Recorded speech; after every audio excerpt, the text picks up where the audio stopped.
You think monsters are born in the shadows. But what if I told you they're born inside us? Not in dungeons or abandoned houses, but in silence, in shame, in forgotten corners of the mind. Tonight we'll dive into the haunted corridors of a real-life horror, Ed Gein's twisted legacy, and explore what Carl Jung might have seen behind his madness. Because Gein wasn't just a killer, he was a mirror, and if you dare to stay until the end, you might see a part of yourself staring back. There's a name that still sends shivers down America's spine: Ed Gein. Not because of the body count, though there were bodies, not because of the headlines, though they were drenched in blood and horror, but because of what was found in that farmhouse: chairs upholstered with human skin, skulls turned into soup bowls, masks crafted from the faces of the dead. It wasn't just a crime scene. It was a descent into the abyss of the human psyche, and at the heart of that abyss was a man, quiet, reclusive, almost invisible. That's where Carl Jung comes in. Jung believed that inside each of us there's a shadow, a part of the self we reject, repress, or pretend doesn't exist. For most people, the shadow hides in nightmares or slips out in moments of anger. But sometimes the mask collapses, and what was hidden takes control. Ed Gein was not some wild-eyed monster. He was polite, soft-spoken, a lonely man in a forgotten town, taking care of a sick mother. But when she died, something inside him shattered. Not all at once. Not violently, but slowly, like an old mirror cracking from the inside. His world collapsed into silence. And that silence echoed with voices he couldn't shut out. To understand Gein is not to excuse him. It is to walk with Jung into the darkest corner of the collective unconscious and ask, what happens when a man is raised in repression? When he's taught that women are evil, that desire is sin, that the body is shameful and death is holy. His mother, Augusta, wasn't just controlling. She was a zealot, a religious fanatic who planted seeds of disgust deep inside her son. Women were harlots, sex was filth, the world was damned. To Jung, this is the crucible of shadow formation. Because when you demonize nature, the natural becomes monstrous. Gein wasn't allowed to become a man. He was sculpted into something else, something neutered, obedient, spiritually castrated. But the instincts didn't die. They went underground. Jung would call this the possession by the unconscious. When the ego is too weak to mediate between light and dark, the shadow erupts. That eruption didn't come through rage. It came through ritual, grave robbing, an obsession with death masks, a morbid need to resurrect the feminine by stitching it together from corpses. Here's the horror Jung forces us to confront. What if Ed Gein wasn't driven by hatred, but by longing, not lust, not even power, but the broken craving for connection, twisted by shame? He wasn't hunting women to destroy them. He was trying to become them, to become her, his mother, the only woman he had ever known, the only one he was ever allowed to love. This is where it becomes unbearable. Because we're not talking about evil in the comic book sense. We're talking about evil that wears a blank face. Evil that grows not from choice, but from fragmentation. Gein didn't understand what he had become. He was not lucid, but he was methodical, careful, patient. And that's more terrifying than insanity, because Jung reminds us, the scariest monster is not the one who knows he's a monster. It's the one who believes he's doing something right. Gein believed he was restoring something sacred. He believed the spirits guided him. He believed he was called. This delusion, filtered through psychosis, was rooted in archetypes Jung knew well: the devouring mother, the haunted child, the eternal return to the womb. And in Ed's case, the womb was a coffin. The line between madness and myth had dissolved, and the farmhouse became his cathedral. You can still feel the echo of that truth in today's obsessions, in our serial killer documentaries, in our hunger for horror, in the voyeuristic thrill of darkness. Because we don't just fear the monster, we recognize it. And that recognition, that silent flicker of familiarity, That's what Jung warned us about. He once said, "The things that irritate us about others can lead us to an understanding of ourselves." So the real question isn't, what was wrong with Ed Gein? It's, what part of me is capable of losing control if the wrong seeds were planted? Because the shadow isn't fiction, it's not a ghost, it's real, and it wears your face. The tragedy of Ed Gein wasn't just what he did, it was how he became capable of doing it, without ever understanding the full weight of his acts. He didn't feel like a villain, he felt like a child, abandoned in a world he didn't understand, trying to make sense of silence, rot, and decay. Jung would have seen this not as mere insanity, but as a collapse of the inner structure that holds a human being together. When the ego is too fragile, it can't contain the contents of the unconscious. And when that dam breaks, archetypes flood in, not as symbols, but as living forces. Gein was swallowed by the mother archetype, but not the nurturing mother, the terrible mother, the one Jung said could both give life and devour it. The possessive mother who doesn't let the child grow, doesn't let him differentiate, the one who absorbs his identity until he no longer knows where she ends and he begins. Ed Gein lived in that prison. Even after Augusta died, she was everywhere. In the sealed-off room he kept untouched, in the voices he claimed to hear in the cemetery, in the skin he wore to feel close to her. He wasn't desecrating bodies to mock the dead. He was reenacting a ritual, a grotesque, symbolic rebirth. He wanted to become the mother, to crawl back into the only warmth he had ever known, even if it was cold, even if it was dead. This is the part that most can't accept, because it's easier to label him as evil, to push him outside the boundaries of humanity. But Jung would tell us when you exile the shadow, you lose the key to understanding, and that ignorance only gives it more power. So let's not turn away. Let's ask what you would become if your only template for love was fused with fear, if your deepest instincts were called sinful, if grief swallowed your mind whole and spit out something that no longer knew how to be human. Would you survive it? Would your shadow stay buried? Because most people think they're good simply because they haven't been tested. But Jung knew, if you haven't faced your own darkness, your goodness is naive. It's a mask, one tragedy away from falling off. And that's what makes Ed Gein so disturbing. Not because he was unlike us, but because he was too much like us. Stripped of masks, crushed by repression, utterly exposed.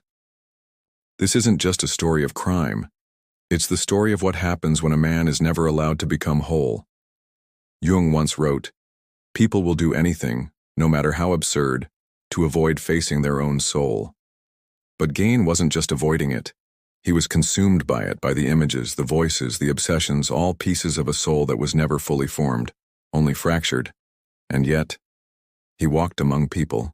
He shopped at the same stores, smiled at the same neighbors. People remembered him as odd but harmless. The shadow doesn't always scream.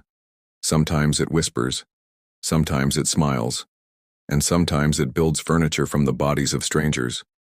So we must ask, what are we not seeing in those around us? What masks are being worn right now in silence? Because the shadow doesn't disappear. It waits, and when the right conditions arise, isolation, grief, repression, obsession, it steps forward, not as a monster, but as a long-lost friend, whispering, "Let me help you feel whole again." But wholeness, when built on the corpse of your denied self, isn't healing. It's horror. Gein was not a mad genius. He wasn't calculating. He was broken. And in that brokenness, something ancient stirred, something Jung warned could live in any of us.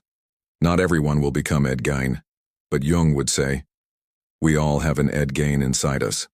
Not a killer, but a part of us that has been ignored, exiled, or shamed. And the more we deny it, the more it festers. This is the unbearable truth. Evil isn't always an outside force. Sometimes it's the byproduct of a soul unloved, a psyche unintegrated, a shadow unclaimed. And if you're still here, still listening, you're already braver than most. because this path is not about judging monsters. It's about understanding what makes them and what parts of ourselves we're afraid to look at. There's a moment, quiet, almost invisible, when a human being crosses a line they can never return from. For Ed Gein, that moment wasn't the first grave he dug. It wasn't even the murder of Mary Hogan or Bernice Worden. It was the moment he stopped seeing death as final and started seeing it as incomplete, as if the soul had fled but left something behind, a shell, a relic, a doorway. Jung believed that when the conscious mind fails to confront reality, the unconscious begins to build a reality of its own. It weaves images, compulsions, voices, until the line between the real and the symbolic disappears. And that's what happened in the mind of Ed Gein. He didn't see corpses. He saw tools of transformation. He was crafting an identity from dead flesh because he never had one of his own. His sense of self had been shattered long before the world called him a monster. Raised in total isolation, every part of his psyche that craved freedom, pleasure, or rebellion was buried alive under the weight of Augusta's fanatic control. To want anything outside of her rigid morality was to be damned. To think differently was to invite hell itself. So instead of becoming a man, he regressed. Psychologically, Gein remained a boy, stuck in a state of infantile dependence, afraid of women yet obsessed by them, afraid of death yet drawn to it like a ritual, afraid of God, and secretly trying to become one in his own mind. But this isn't unique.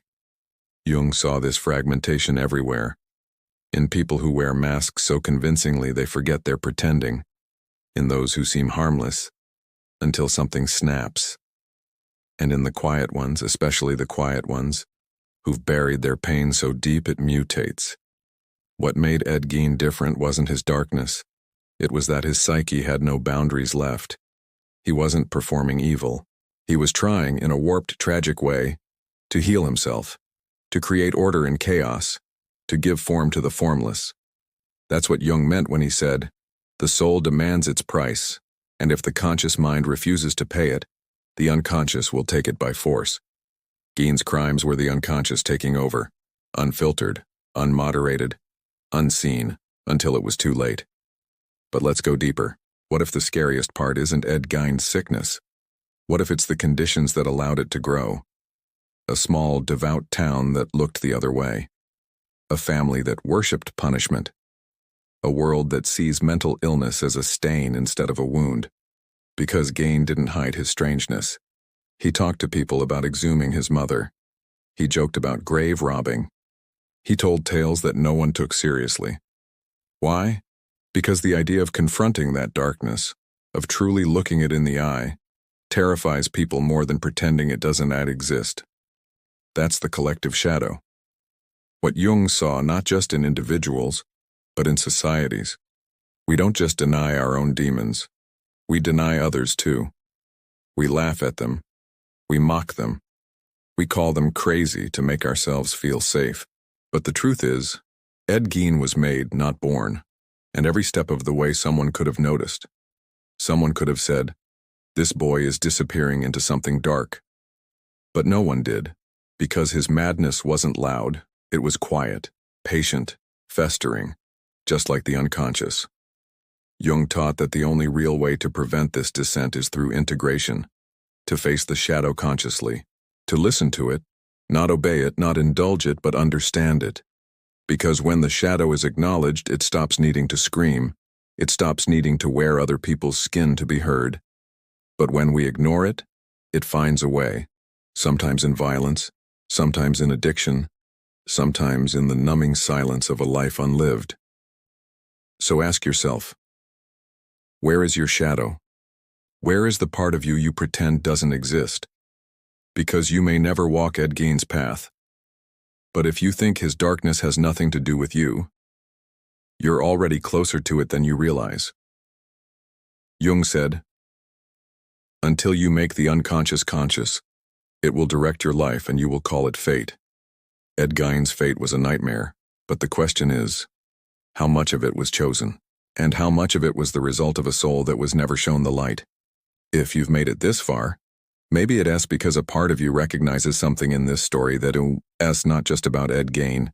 Maybe you've seen in the corners of your own mind a shadow moving, not violent, not criminal, but lost, confused, maybe desperate to be seen. That's what Jung devoted his life to, not to labeling people as monsters or saints, but to understanding what makes a person unravel and what makes them whole again. He believed that evil wasn't always a choice.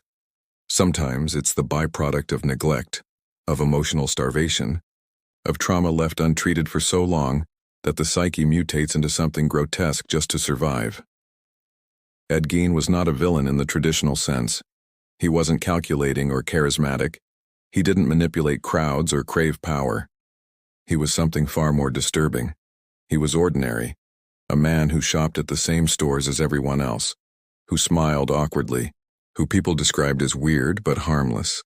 And that is perhaps the most terrifying truth of all. That evil does not always announce itself. Sometimes it whispers, sometimes it waits, and sometimes it looks like a man who just wanted his mother back. Now think about this. What if Ed Gein's atrocities were the final scream of a soul that had been silenced since childhood? What if his obsession with death was really a twisted search for connection, for identity, for comfort? He made furniture from human remains not to terrorize but to fill the emptiness of a house that once felt like home. He wore the skin of others not to shock but to try, pathetically, desperately to feel alive inside a shell he never chose. In Jungian terms, Ed Gein was overtaken by the anima, the feminine aspect of the male psyche, warped by years of repression and fear. His mother was the embodiment of that anima, a figure both sacred and tyrannical. When she died, the fragile structure of his mind collapsed. He didn't become a monster overnight. He became one because the child in him was never allowed to be human. And that's the revelation no one wants to face, that the monsters we fear are often born from the parts of us we abandon. Society failed Ed Gein long before he failed it. His story isn't just horror, it's a mirror, held up to every home that punishes emotion, to every culture that stigmatizes therapy, to every system that treats mental illness as weakness instead of a cry for help. So if you're still watching, I ask you to look inward now, because the real purpose of this video was never just to explore a killer's mind. It was to ask, what parts of you have been buried? What griefs have you silenced? What rage is hiding behind your politeness? What masks have you worn for so long that you forgot your real face? Jung didn't believe we become free by denying our darkness. He believed we become free when we bring it into the light, when we stop pretending to be pure and start becoming whole. This is the painful truth. Everyone carries a shadow. Not everyone dares to face it. And those who refuse? They're the ones most likely to be possessed by it. So the next time you hear a story like Ed Gein's, don't ask, how could anyone do that? Ask instead, what are the unseen forces inside me that I'm afraid to confront? Because that question might just save your life. Now it's your turn. If this made you feel something, if it opened your eyes or stirred a part of you you didn't expect, write, I'm here, in the comments. Let this be more than a video. Let it be a confrontation with the darkness within and the possibility of something more. Because Jung wasn't trying to scare us, he was trying to wake us up, and maybe, just maybe, you're awake now.